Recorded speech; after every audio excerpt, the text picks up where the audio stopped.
Good. All right. So welcome everyone. So you have joined the forum for a conversation regarding a forensic audit for both the 2020 and 2021 elections.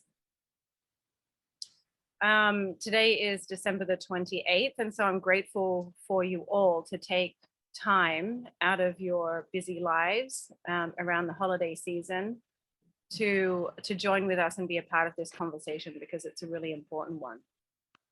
So I first met Mary at, I guess, a Patriot event up in Bergen County. I had heard of other audit initiatives. There are several audit initiatives out there. And listening to Mary speak,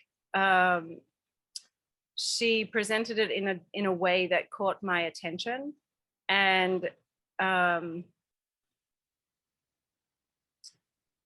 brought about a sense of confidence, I think, or comfort that her approach has a specific kind of strategy.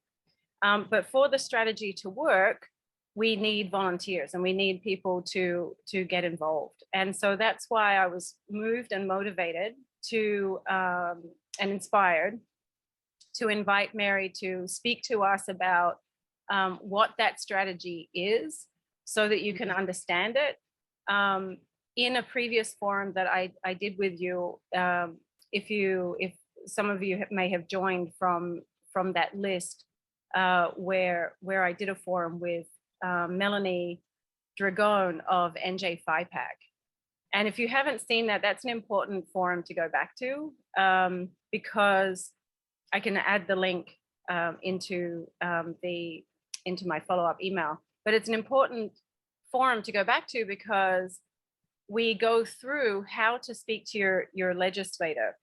And so that's one of the things that out of the gate, off the bat, that we need to we need to make a decision within ourselves that part of our activism, part of our civil duty, will be to connect with, to get to know, and to have conversations and meetings on a regular basis with our legislators. This is one of the most important civic duties that we can do. So just from the get-go, just to set your expectations, that's what we're gearing you towards. So let's see. So I just want to make sure that so again, put your county in the chat because you'll want to start networking with each other. Because it's just easier when you start doing your advocacy when you're doing it together. It builds your confidence, right? Okay, and so let's see. Like I said, there'll be time for Q&A at the end. So what we're witnessing is, there's corruption in our system. And so Mary has some experience with that. So Mary, maybe take a little minute to introduce yourself. Just share briefly what arrived you to be the one who has taken action on this inspired call. Each of us all are playing our perfect parts, and some of us are inspired with big tasks. So what was it that inspired you and has motivated you and arrived you to be playing this part for us? Well, Andrea, thank you for having me. Firstly, it's an honor to see you again, although not in person. So I came through this because I was intimately involved in the election. So I worked for President Trump, actually, as well as locally, as well for the state candidates during the 2020 election. So I was intimately involved, and therefore I saw things that most other people may not have seen, even poll workers. So I campaigned prior to the election, and then I was very involved the day of the election. So I saw things involved in the election that were very odd. And following the election, It came to my attention regarding the Center for Tech and Civic Life. I did an extensive bit of research on that and actually presented on that subject. And then prior to that, we each have a season, and these seasons bring us to an accumulation of knowledge. And so I work as a paralegal, and I tend to like the law because it brings me comfort in knowing what is true and north versus what is subjective or opinion. So I tend to look at things as absolute, and I like the law for that reason. So looking at all of the changes that came about that were not quite lawful, which tied directly into the Center for Tech and Civic Life and our election during the 2020 period, there were things that just did not make me feel comfortable at all. So I took note of that and immediately drew parallels that there was something, several things actually that went awry. And so you were working with other states also, is that right? Yes. So when I came into this, which I didn't actually come into the organization structure until June.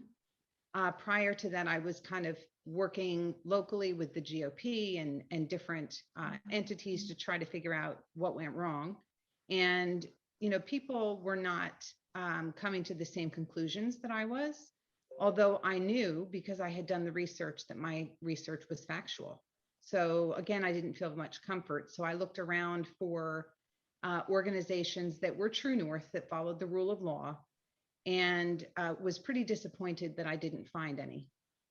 So I came upon America First Audit and became involved in their organization, and then drew on structure given my personality and background.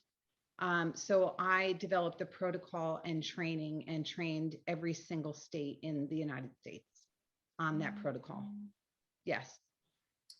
And so your system is unique because it's very methodical. You have a system, and your system, your methodical system is to find and pinpoint the evidence to the fraud. Correct. And we noticed that in our local election. I have in-person meetings, regular in-person meetings to build community here in my area. And so in one of our meetings, it was full of reports on their election experience, and that there was clear and apparent fraud taking place. So can you talk more about the method and the system and what evidence it is that you're enrolling people to help collect?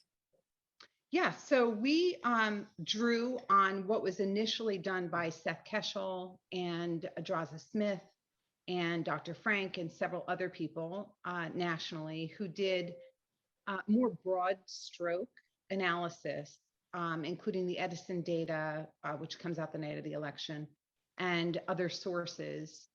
But it wasn't boots on the ground, which again did not make me comfortable, because for me, the rule of law means that you have to understand boots on the ground knowledge. It has to be firsthand. And the other point that I came to was I'm very tactile, generally speaking. So I felt that it wasn't just important for me to put my fingerprint on the truth, but for people who were involved in the process to put their fingerprint on the truth. And the only way for that to happen is to unearth the facts, to have people and train people on the means by which the mechanisms, not just the methodology, but actually the mechanisms, to get them involved in putting their fingers on the truth. And once you hear what transpired, it does change your perspective. But when you physically see it and you physically have put your finger on it, right, it becomes a very different way to describe what you've seen. You cannot unsee when you've seen fraud. Right. And that is in fact what we have done. So can you just paint the picture of before we get into the solution, what would it look like if our country doesn't clean up the fraud at the election level? Well, our sovereignty is in question. Just broadly, our sovereignty is in question. So if we have, and I want to be clear that in my estimation, based on the facts that we have seen, it's not one area of impact. In other words, it wasn't just computer generated errors, right? It wasn't just computer generated manipulation. It was broad manipulation in a variety of different areas. Phantom votes. You had voters that are unconfirmed. You had, by way of example, a 4-bedroom home where 25 people voted. It runs the gamut. So therefore, when we looked at how to approach the dialogue with legislators, we wanted to introduce them to the fact that we are looking up facts, not opinions or conjecture, and then open the dialogue with them to correct the problem. And in my opinion, and I just found this out, in fact, right before this call, Hunterdon County is following our model, and that is getting rid of Dominion is the first matter at hand, right? And then potentially going back to paper ballots, because the more we allow computer external parties to become part of our election, the more subjective our sovereignty becomes. And that's just unacceptable. And wasn't it also that unacceptable? And wasn't it that our legislators had actually voted for one machine, and then it was usurped by the governor? Can you talk a little bit about that? Yeah, so the governor in New Jersey, this is for 2021. So in 2021, the governor gave the directive to the counties with regard to what contractors could be purchased through. So what peripheries could be purchased. And that was Dominion, ES&S, and Hart. So the counties, for as much as having commissioner control, county control, they were given specific constraint on other sources that they could seek out. So that's not to say, in my opinion, that is completely inappropriate. So the commissioners, the county commissioners, are the closest to the constituents, and therefore they would have the ability to engage more locally than the governor's office, who is far more removed.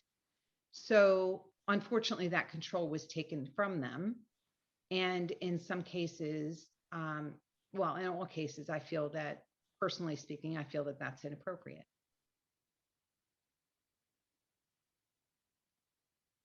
And so, so one of the issues that came up in our meetings was that there's inconsistency in terms of the process.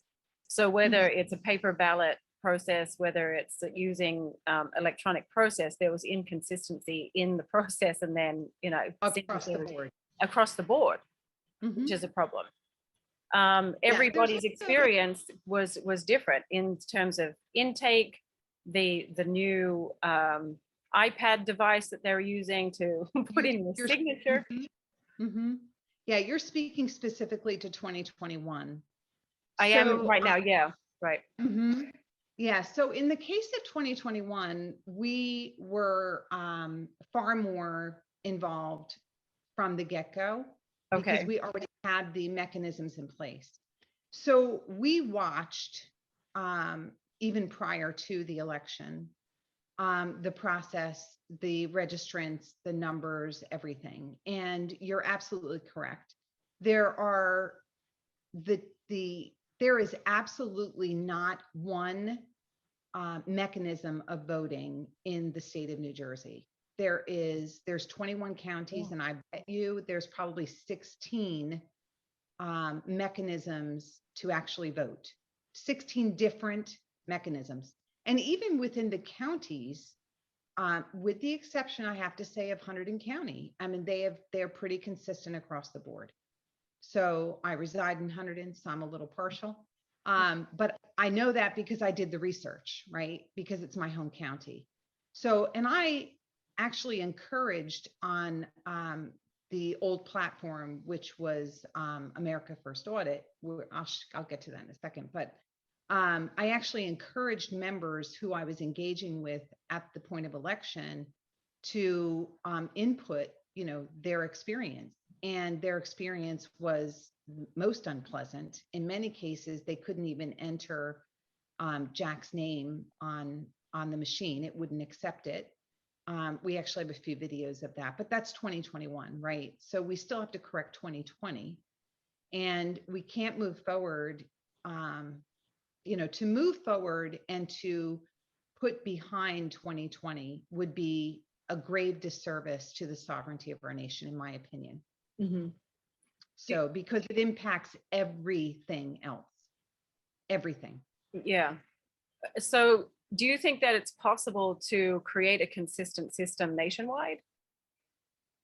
Well, I think it's going to take the people having one collective voice and a baseline of knowledge that helps them to be confident in speaking to the facts, right? Because let's be clear, politicians don't like change. They find comfort in consistency. And I say that inconsistency, meaning that it's inconsistent, right? So not that it's consistent. So it appears as though by their verbiage that it is consistent when in fact it is inconsistent. So the point that I make is that it is our civic responsibility to be engaged, but also to be educated and to know what the options are and to know that there is inconsistency across the board. So yes, it is possible, but it would take and will take, because that is one of our goals, is to have consistency across the state. Okay. And so is there anything you want to add before I wanted to show the flyer that we want people to share.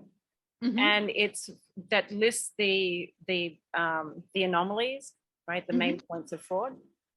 And so I'll share that with share screen, and then I'll add the flyer for you to share mm-hmm. with your communities.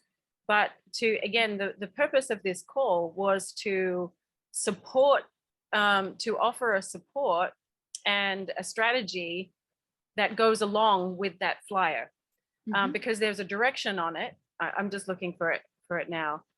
There's a direction on it that says, okay, now please take this to your legislator. And this is what I wanted to narrow down on in our forum today, to make this quite a practical and experiential experience. And then, like I said, we'll have room for questions. So let me just share my screen here. Okay. So could you just go through it with us? Certainly. Let me bring it up on my own because it's a little tiny there. I'm using my phone because my computer Zoom is unhappy. So just bear with me 1 second. Yep, no worries. I'm just going to check through.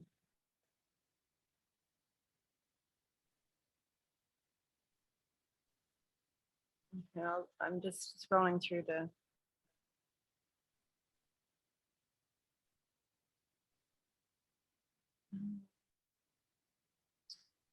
So.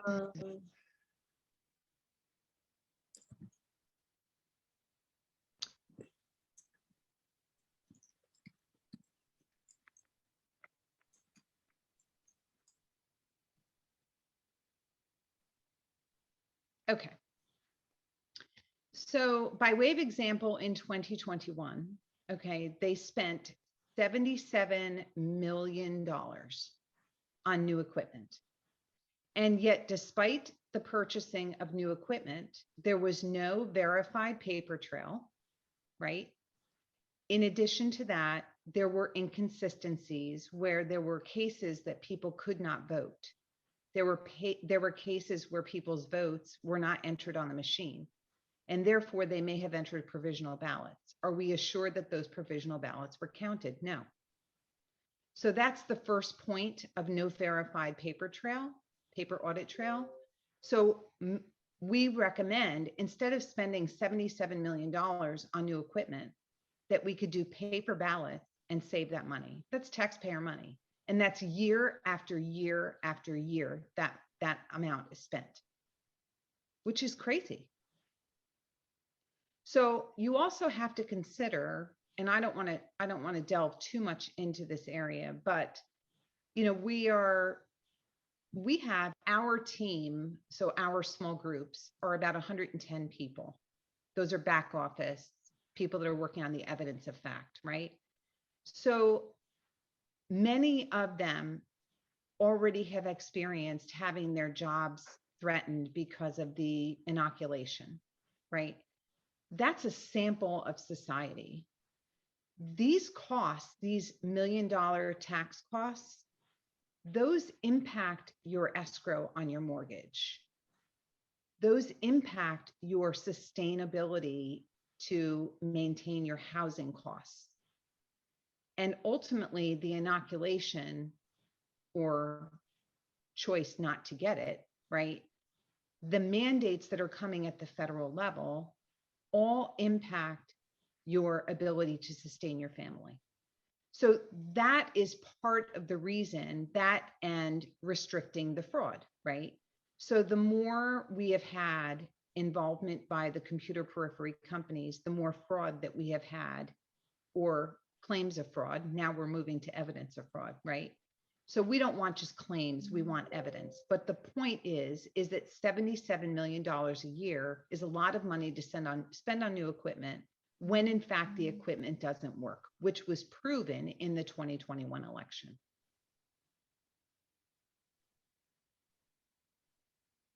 Do you want me to go on to the next point? Yeah. So the phantom voters. So I can tell you that in 2020 and 2021, the overvote in every single county exceeded 100%, which is not possible. That is evidence in fact. It is not a claim. It is not a statement. It is fact. We have the evidence to prove that. Every single county in New Jersey. And that is not possible. The internet capability, and I'm just going to move you, if I may. The internet connectivity is obviously an issue because of the potential for manipulation. There is only one county as of right now, and I'm not at liberty to say because we're still evidencing the data. But there is one county that we have confirmed that had internet accessibility and was the records were redacted, but our analysts were able to prove unequivocally that they were internet connected directly. And that was 2020. 2021 will be exact, I suspect will be the exact same way.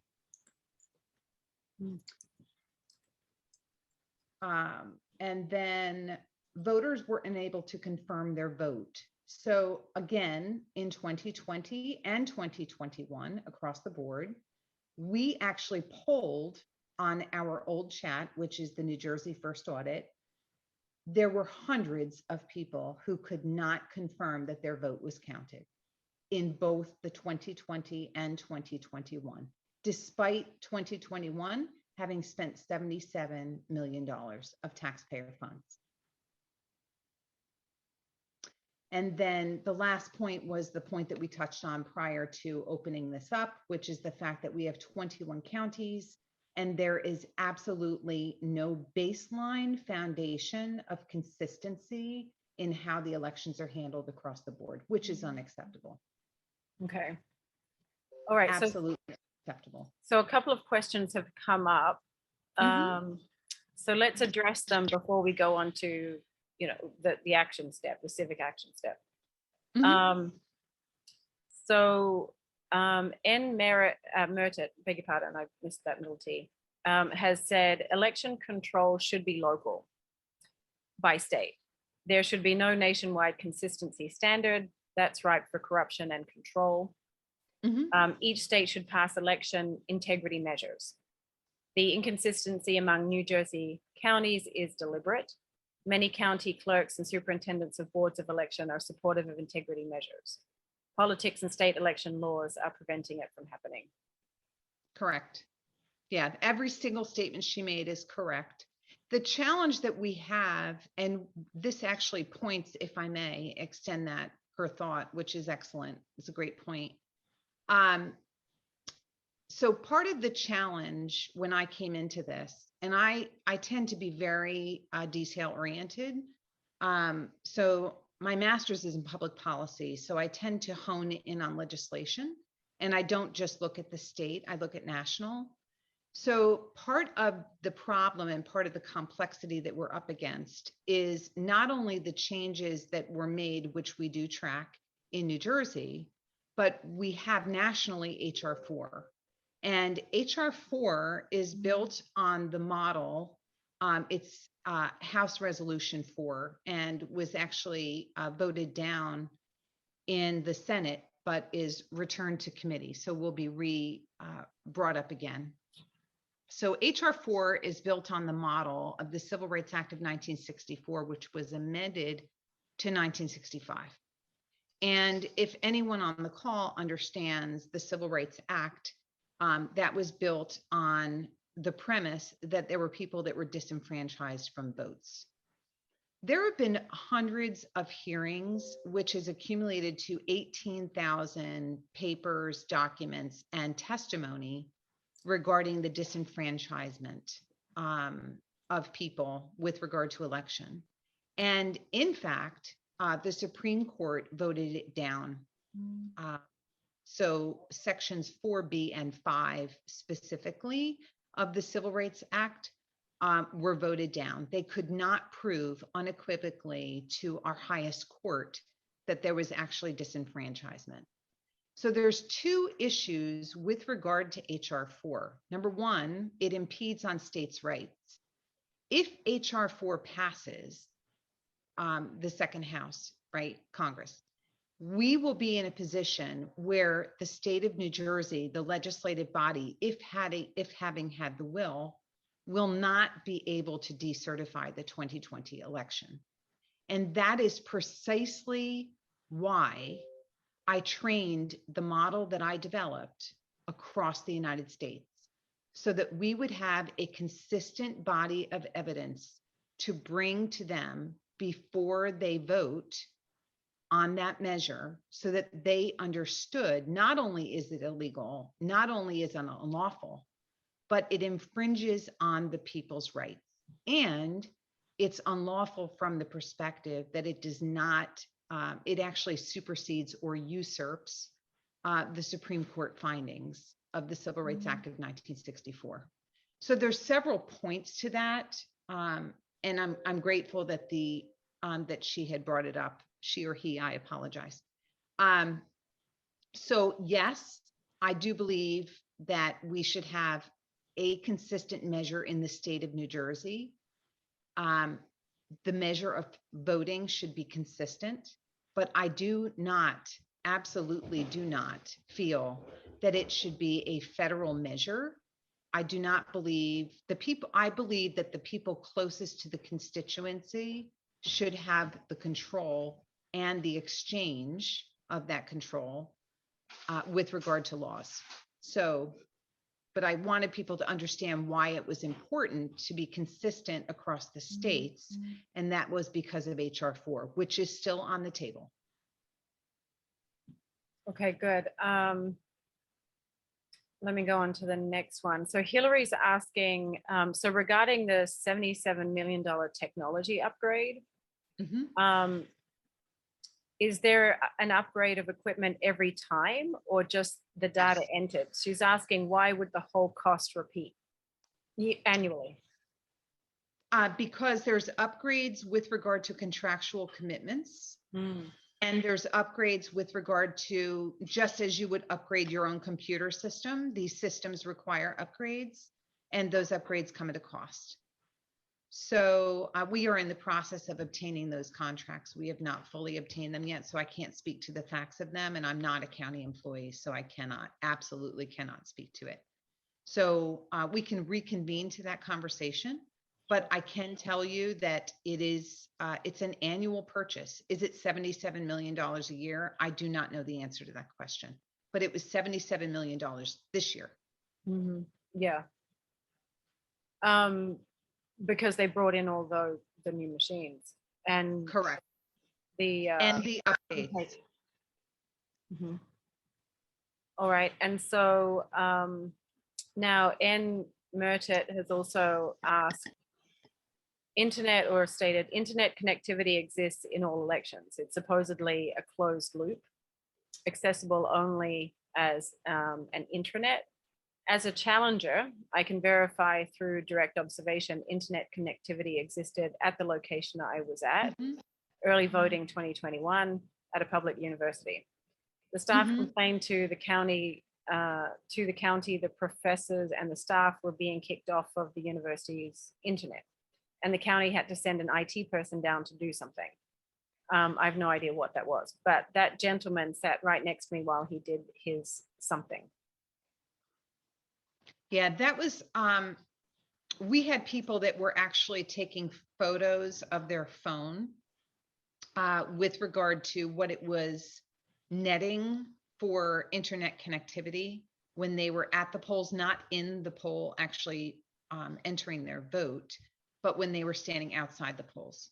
So we do know that there was internet connectivity. I did ask in our community, actually, I was a bit confrontational, if you will, because I did not understand. I don't think they fully understood, but the clerk was kind enough to come down and explain it to me. And that is that the machines were connected. This again was explained through the clerk. It was connected to the county election board. Now, my understanding is from other persons who were involved in the polling that they felt that it was connected to the internet, not intranet, right? Intranet means it's connected from the polling place to the county clerk's office or the county board of election. We do not have proof of that, so I cannot speak to that directly. I can tell you that we are obtaining, if it exists, we are obtaining it. It's been FOIA'd. Okay, good. And so I'm just going to put the link into the HR4 bill, just so everyone can have reference to what Mary's talking about. Thank you, Hillary, for grabbing that for me. Okay, so now, just coming back to my screen share. Now, so again, this is a flyer that we're sending out to the public to share, and we would like you to share it also. One of the outstanding things about the initiative, we've changed the name actually. Have we updated this flyer with the name? Yes, I can forward you the updated. Do you have the updated version? No, I was looking for it, but apparently I don't. Oh, I apologize. I can send that to you now. It might have been mean thing. Yeah, so we just changed over to, we're in the process of filing for 501(c), just in case we have to go the court route, so that it's not individuals filing, it will be under the 501(c) name. So it is New Jersey Liberty Project, and that is to protect the liberty of every single constituent taxpayer in the state of New Jersey. Okay, great. So now, so as part of the New Jersey Liberty Project, which again is a grassroots effort, part of the initiative will be, so on the flyer, it says that, okay, now you're going to take these to the legislator. And so this was really the most important part of why I wanted, what was motivating me to have the forum is, what does, paint the picture for us visuals and auditory, not necessarily the digital communicators, but maybe, but those of us who are, visual and auditory, paint a picture of what that's like to have that connection with the legislator. How do we bring this information to them in an enrolling way? So I've obviously just given you the facts behind all 5 of these points, right? So now that you're informed, what we would ask is that you begin the process of letting your legislator know who you are, right? Because that's your first civic engagement. And that might be sending a letter or calling them or emailing them. The second point is to schedule an appointment to physically meet with them. And to physically meet with them, it's not, we're not just doing the ask, right? These are things that we desire, but at the same time, they need to understand why they're important, right? It's always the why, because the why is what impacts us here, like in your home, your family, etc. So how should we engage them? We want them to know that A, we are informed, number one. Number two, that we find, I'm hoping that people on this call agree with me, we find these 5 points to be unacceptable. Yes. Absolutely unacceptable. And then 3, we would want them to present to us how they intend to change these 5 matters. How do you intend to change the outcome of these 5 matters so that they are no longer relevant, so that they're no longer an issue where we cannot confirm our votes? We have overvotes where there's over 100% in each county in the state. That is unacceptable, right? And at the same time, why are we spending $77 million on periphery and equipment for voting that doesn't work, number one? And number two, at a time when people are losing their jobs, businesses are closing left and right. Why is that? Why can't we go back to paper ballots? Right. So these are very simple questions. They're very straightforward questions. The reason why we put this together is, in fact, to give people the equipment, the mental equipment to be able to engage the legislators, not just about the project that we're taking on, but to empower the people to engage their legislators.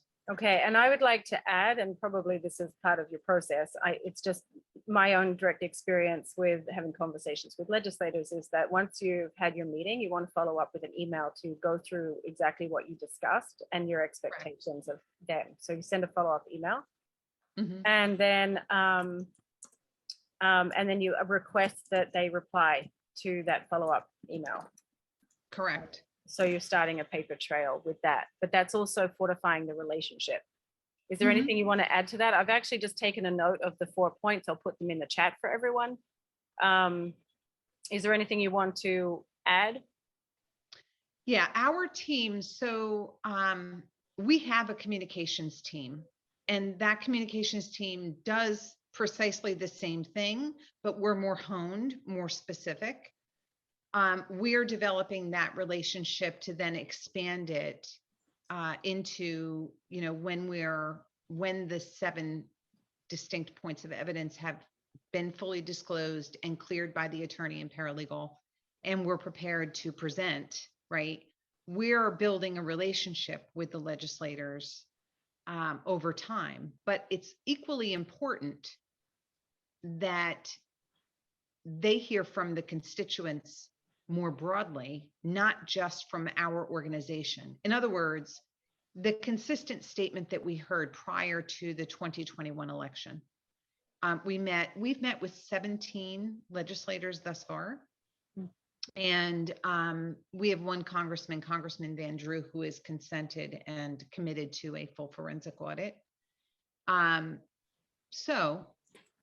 the consistent statement was that their feedback from the constituency was that there were no issues. And I find that to be odd, very odd. Either they're not campaigning or they're not engaging more broadly and just sticking to the people that do donations. I don't know the answer to that question, but in my opinion, based on that feedback, and that was pretty consistent, they need to hear from the constituency that's on this call. They need to hear from the informed public. Okay, great.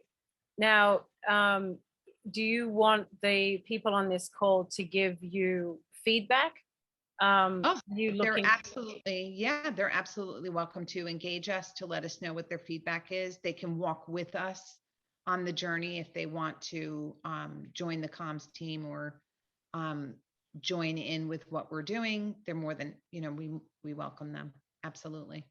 So, so just describe for us the different teams, because again, it's quite organized, quite methodical. So just go through the five, I think it's five Yeah. arms of the critter. Yeah. So the research team is pretty honed, and they're brilliant, gifted people who are analysts in nature, data, structure, content, articulation, just a brilliant group of people. And they actually have done the statistical analysis, right? All of the data derived and then honed it into spreadsheets and charts and pivot tables and very distinct areas that we can point to. So that's the research team. And then FOIA is also very gifted. They are articulate team, and we have a legislative person in there who is wonderful. So we are able to not only help our team, but we've actually been able to help others articulate some of the FOIA requests and OPRA requests in New Jersey, because, in some cases they know what they did and they simply just don't want to give up the information. So we do believe in outreaching to other organizations and helping them with their process as well when we can, and there is no conflict. We're all working for the same goal. So the FOIA team is very distinct. And from there, we have the documentation team, which is very gifted analysts. So they actually do the analysis of the FOIA findings and will create an executive summary based on those findings, and they're quite extensive. So that's the documentations team. And then the comms team, which is actually split into 3 different overlapping teams. We have a media news channel that is dedicated with some really great people. We're in the process of doing a website, so they're working on that project as well. And then they have the comms, the standard comms team. They're in touch with the legislators. And then we have another team, which is the walk and talk, and they're doing survey outreach to voting public. So it's a pretty distinct group, and yeah, very gifted. We're very fortunate and blessed. So that's canvassing, right? That's physically going out into the neighborhoods and checking the information against reality.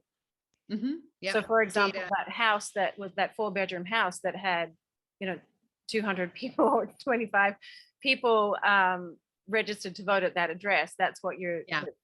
That's exactly correct. Yeah, that's exactly correct. And that outreach is in certain high anomaly areas. Is that right? Did I remember that correctly? It's not a blanket. Correct. No, we don't. We don't want to. So we don't want to overwhelm the public. We want to inform them, and we want to engage them. So we're doing very targeted, very specific surveying and canvassing. It's not every single county in the state of New Jersey. It's a little bit more pinpoint focused. Yep. Because we want to be very specific in our evidence findings. Yes. Ultimately. Mm-hmm. Yeah, it's great. So I'm just going to put this in. So again, there's a way to get deeply involved and become actually part of one of these 4 groups. Okay, so I'm putting that in there just so that you can understand the structure of it and you can think about it. And so if folks wanted to get very involved in the organization itself, what would be the best way to connect with you to do that? So we're in the process, as I said, of switching over to the new site, but the best way to contact is to go through Telegram. They can also, actually, you know what? It's probably easiest to just email me directly. Okay. It's forpublius. Yeah. It's PUBLIUS, and I'll tell that quick story in a moment. Okay. At protonmail.com. Okay, perfect. Okay.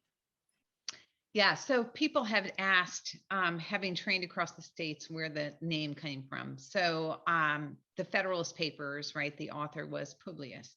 Oh, yeah. And so, yeah, so I believe, that we are all working for God and country. And so it's based on the Federalist model. And so that's where the name came from. Great. I spent my Christmas day watching the reenactment of the Washington crossing at the. Oh, no kidding.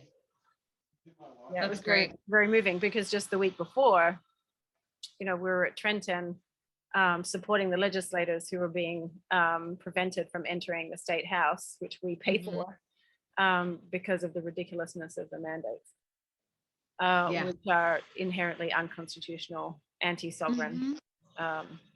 So that's another topic. Let me go to the questions. Let's see. Somebody's asking about the other. Could you speak on, Linda, this is Linda. Could you speak on the use of affidavits in this process of procuring, beg your pardon, a forensic audit like that was done in Arizona? Sorry, my son is talking to me. I have a house, with a family. Sure. Yeah, so the affidavits, different states have done things differently. Unfortunately, the outcome in Arizona was not really what we all would have liked. In fact, the canvassing itself had errors and issues. So they did digital notary, and in some cases, and in some states, digital notary is unacceptable, does not hold up in court. So there's different methodology to getting to where we need to be. Unfortunately, in the state of New Jersey, and using Seth Keshel's model, right, the entire state of New Jersey was bright red. I mean, there were 5 counties that were yellow, and there were none that were green. And green means no fraud whatsoever. So to know or to attempt to introduce full forensic audit with affidavits, I knew from the get-go would not work because of the blatant volume of fraud. So it's a start. It opens dialogue, but unfortunately, that did not prove to be the case in New Jersey. The dialogue comes from them understanding the volume of constituents, in my opinion. They're not going to move unless there's accountability to move. And the accountability comes from the people. It doesn't come from paper. They need to know that there's accountability.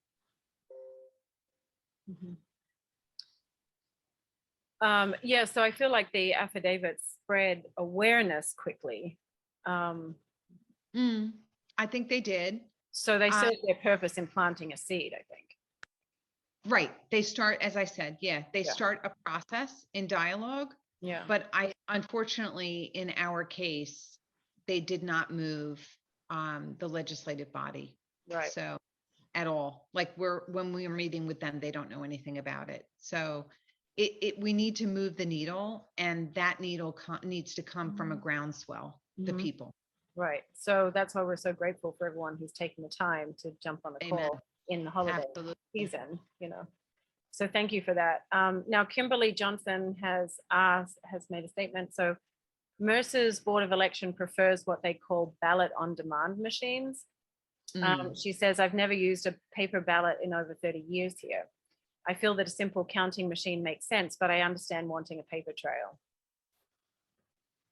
Yeah, we need a paper trail for the purpose of audit. So the challenge in New Jersey, like many of the states, they do these extraneous audits. They consider audits, which is really 10% of the vote, which is not an audit. So when we discuss this with the legislators, their game plan of dialogue is, well, we do an audit. And I'll say to them, no, you don't do an audit. So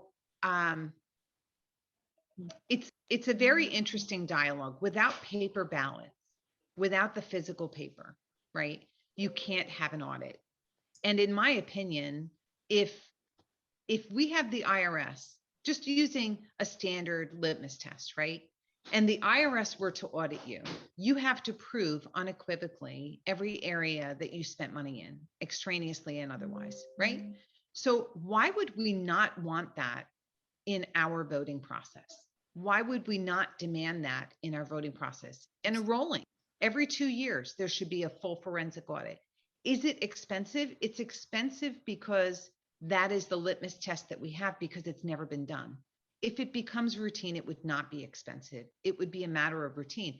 And I will tell you that if you poll the public, I'm sure they'd rather spend $77 million on an audit than $77 million on equipment that doesn't work. Everybody's nodding. Yeah. Wanda says, I had an in-person meeting with my legislator just before Christmas that had to be rescheduled. I'm concerned the state may lock down under the guise of Omicron again. What do we do if that happens? Yeah, right. We will do Zoom calls, which we have done in the past. Okay, so it's just securing a meeting is the most important thing. Mm-hmm. Oh, we don't let them get away with, not meeting.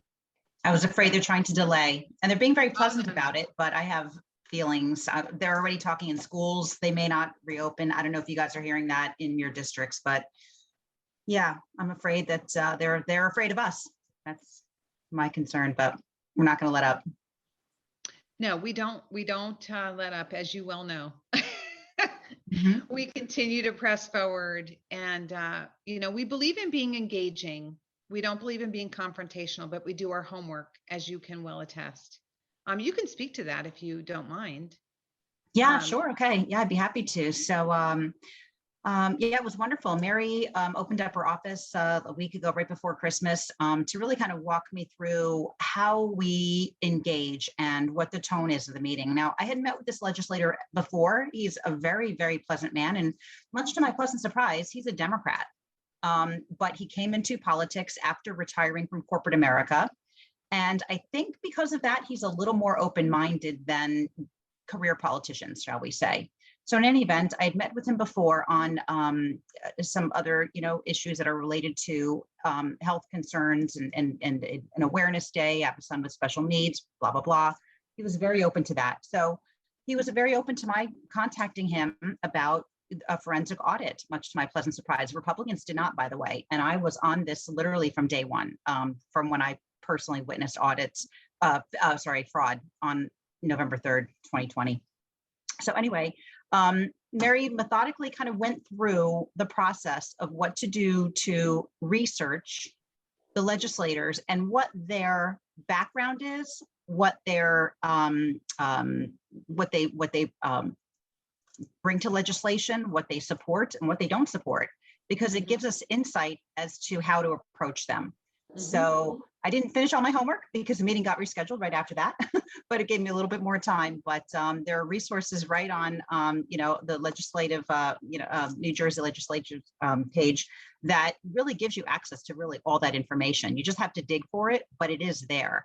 And again, it's just really important that we know what they're thinking so that we can pivot accordingly during the meeting. So yeah, Mary, you had offered anyone who has meetings to really kind of go through that process, and it was very enlightening. So thank you very much for that. So it'll get done for sure. Mm-hmm. Yeah. Good job. So, great job. So reach out to Mary for, to ask your questions and to do a practice run and get clarity on it. So I have one more. So from Thomas. So how do you get any legislation passed in New Jersey with a Democratic majority? All Republican initiatives are squashed. And secondly, our current Republican legislators have failed to use the courts to challenge voter problems. Mm-hmm. Arizona completed the biggest voter audit and nothing's happening. So he's not understanding how to get this done without a legislative majority. Yeah, so number one, we are moving forward with supporting candidates. So we're going to be hosting candidate forums, congressional candidates, making people aware that there are alternatives. That's number one. Number two, I don't subscribe to Democrat or Republican party ideology. I'm a Republican, actually I'm conservative. But voting sovereignty is not about Republican or Democrat, right? It's about literally the sovereignty of our nation. So if you approach the conversation from that tone, I have found that Democrat and Republican, as well as independent, right, will engage you, the legislators.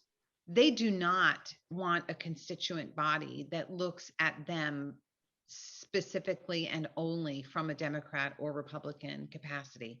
And they also know, while there is a shift, right, in the ideology of the makeup of our communities, the demographic, if you will, right, they also know that we're still a broad-based, pretty balanced. I would say we're still more purple than they say we're blue. That's not factual. So they still need to draw attention to themselves, regardless of their ideology, right? So my answer to that would be, do not dismiss them simply because they're Democrats, and do not accept them simply because they're Republicans.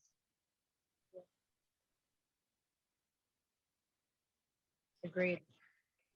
And also keeping top of mind that they're our public servants. Well, amen to that. Their job is to serve us. And so the only way they can is if we teach them how to. And so that's and teach why. them that they're accountable too. And to be accountable, right. So so Bill is asking, so a couple of people are really asking for the Telegram. And so if we could figure that out, that would be great. So maybe you can invite me through Telegram, add me to it, and then I'll be able to share it that way. I will do that. Yeah, I will go ahead and do that. It's the new site, so I will go ahead and do that. But do feel free to email me for the time being. I will get that to you tonight. Okay, so I'm going to then add the Telegram group to the follow-up email then. Perfect. N. Mertit is asking, can we talk about the audit each county has to do by statute after the elections are certified? My experience there, and I have questions about what we witnessed as participants in that audit. The county is responsible to submit the report to the state under the statute to comply. How do we know what we witnessed was reported? It's a sample audit, and you can send an Oprah request to request that. Okay. Absolutely. Yep. Who would you send the Oprah request to? To the election board? The board of election. Yeah. Yeah, to the board of election. Are you? I'm sorry, I don't want to miss. Are they referring to the 2020 or 2021? And Merta, do you want to unmute and? 2021. Okay. Yeah. So just send it to your board of election, but keep your request very specific. The articulation, the verbiage, keep it pretty specific. And if you find you have problems getting a response, let me know. Okay. All right. I want to be very specific, and the anomalies that were uncovered in the samples we were given at our table, we were told by one of the Board of Election workers. Was this the hand count? We did. Each table's assigned a sample, as you said. We did the tapes from a machine from one town and mail-in ballots, a pile from another town. We had anomalies in both and very specific questions. You talk about fraud at your fingertips. That's what those mail-in ballots were. So when we would ask questions, we would get very short, non-committal answers. When the anomalies kept appearing, we wouldn't take the short answers. We were told, we'll double check your work, as if we were wrong. We'll double check your work. We'll take it into the office. Don't worry about it. The machine undercounted 2 candidates' votes. They both happened to be Republican. One was Jack, another was Patricia Klein. I think it was LD5. Don't hold me to that. And the mail-in ballots, the questions were very specific and very obvious when you looked at the ballots. And we were told, oh, just put it back in the pile. We'll get to it. But once it goes back in the pile, they'll never see it again. It's not as if they're barcoded or there's names on them. So we refused to put them back in the pile and said, no, we're turning them on their side. We can't photograph them. We can't do anything to document the evidence on our end. So we're between a rock and a hard place. And I do understand I can Oprah that report, and we actually have already done that. But our frustration Did you get a is, response? Oh, we have not yet. The Oprah only just went in, maybe like 6 days ago. Mhm. And we do think they're going to be forthcoming, but when we get the report, we know the towns that we did. We don't know if the report's going to break down by town, what the Mhm. audit results are, or if it's going to be just fluff, just paragraphs saying, oh, we did the audit on this date and everything was good. So from there, if we need to challenge it, is the appropriate person, the superintendent or the county clerk? So I can tell you this. So there was another person in South Jersey who went that route and had some significant challenges in moving forward with her challenge. Ultimately, she won her challenge, and I did help her move through that process. But again, it's the volume in constituent voice, Yeah. right? So if you're in the process of doing it yourself, I have a couple of concerns. One is chain of custody. You must have knowledge of the chain of custody. Number two, you must have knowledge of Title 52, which is the law for elections. And then number three, you must be able to know what you're looking at and how to discern reading through it when you receive it. So it's up to you, and I don't want to impose on what you're doing. But if you are willing to, we can help you. Again, sharing the chain of custody, I can tell you that we're in the process of obtaining the same exact data.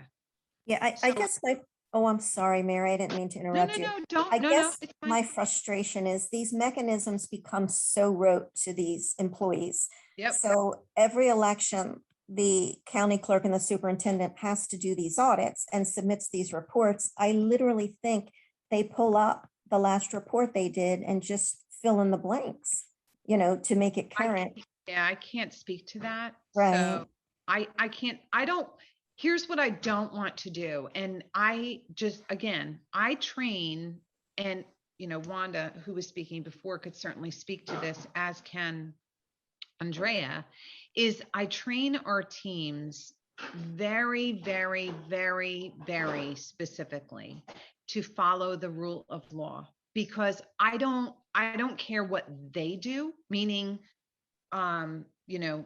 what they do or don't do, for that matter, the boards of election or the county clerks or whatever. I know that what we are doing there is not one blemish in the manner in which we obtain our detail, because I know that no matter what the outcome, it's going to be scrutinized. So I don't care if they do it wrong. That becomes our evidence. I don't care if they don't do the reports properly. That becomes our evidence. But if we don't obtain the data and we don't obtain the material, it's evidence that's left, on the table, and they continue to perpetuate it. Yeah, So, that's my frustration. Yeah. And there is no challenger affidavit process when you are participating in a post-election audit. You're there as a volunteer just to help them get Correct. the job done. So Yep. it's not like you're in the midst of an election where you can submit a challenge or take an affidavit. So we're really between a rock and a hard place. And I just want everyone to understand that each table is staffed with 2 members of each party. So it's not as if it was just one of us taking an issue. All 4 people at the table saw the same things and came to the same conclusions. So it truly was a cross section of residents. Mhm. And I just feel like that process is stalled, and I do expect we're going to get the report. I'm now thinking I should get some past year's reports just to see if they do look the same. But we always come back to the same thing, so what do we do with it? We're happy to pass it along to you if you think Well, it would help. I don't want to walk on you. I apologize. Could you email me, because I would appreciate being able to reach back to you directly. Yes. Is that fair? And then Yes. you and I can converse about this, Of because course. at the very least, I would like to talk to you more offline, to get a little bit more detail and then follow through with you. Thank you. Oh, no worries. Thank you. And thank you for volunteering, by the way. So somebody is asking, is there a way to, Kathy is asking, is there a way to find out how the franking reads printed on top of each ballot that went through the voting machine? I'm sorry? I'm not sure. I don't know what it means. Kathy, do you want to unmute and ask your question? Yes, I also volunteered on the election, and when we checked in a voter, there was an empty, it was a long slip of paper, and it was considered an empty ballot. And we put it through some type of printing machine, and it franked, franking, they frank checks when you, it's an old expression, but it's appropriate to this particular instance. They frank your check to cancel it or to put it through the bank, and it's a code. And each ballot on the top of the ballot was coded before that person checked in or decided to take the ballot to vote. So that we have to register those people, and those people had to be franked on top of the ballot. Is there a way that we should be able to read what's on top of that ballot, that paper ballot? It's a slip of paper, but it might be used as evidence. It might be some information we could use in the future or now. Do you, I can speak to you offline. Do you know what was on that piece of paper or on that document? The franking was a code. It was like a barcode.